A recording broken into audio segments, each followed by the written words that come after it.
ఏదైతే సహస్ర కుటుంబాన్ని పరామర్శించడానికి ఎస్సీ కమిషన్ మెంబర్ వెంకయ్య గారు మనతో ఉన్నారు. సార్ చెప్పండి, బాధిత కుటుంబాన్ని పరామర్శించారు, ఏమంటా ఉన్నారు కుటుంబ సభ్యులు కూడా? వాళ్ళ కుటుంబ సభ్యులందరూ కూడా ఒకటే కోరుతూ ఉన్నారు. మాకు ఇక్కడ మా కొడుకు ఒకడే ఉన్నాడు, ఇడిచిపెట్టి పోవాలంటే కూడా మాకు భయం అవుతుంది. మేము ఉద్యోగం చేసుకుంటూ వాళ్ళము. ఇలా ఇటువంటి మళ్ళీ పునరావృతం కావద్దంటే తప్పకుండా ఆ బిడ్డపై ఒక చట్టమే తీసుకురావాలి. మరి పట్టపాలి జరిగింది, ఇంత దారుణం టౌన్లో జరిగింది, అడిపడం జరిగింది కనుక మళ్ళీ జరగద్దంటే పకడ్బందీ చట్టం తీసుకురావాలి.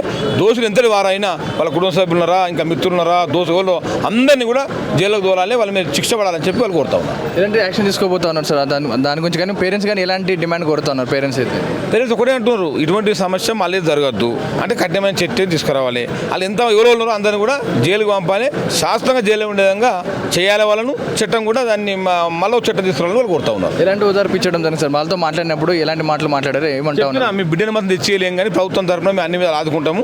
ఎస్సీకి వర్తింపజేస్తాము, 2 BHK ఇల్లు ఇప్పిస్తాము. ముఖ్యమంత్రితో మాట్లాడి మీకు స్పెషల్ ఎక్స్క్యూజ్ కూడా వాళ్ళ కుటుంబానికి వచ్చే విధంగా, ఒక ఉద్యోగం వచ్చే విధంగా కూడా ముఖ్యమంత్రికి నివేదించి వాళ్ళకు కుటుంబానికి న్యాయం చేసే విధంగా మేము కమిషన్ చర్యలు తీసుకుంటుందని కోరుతాం.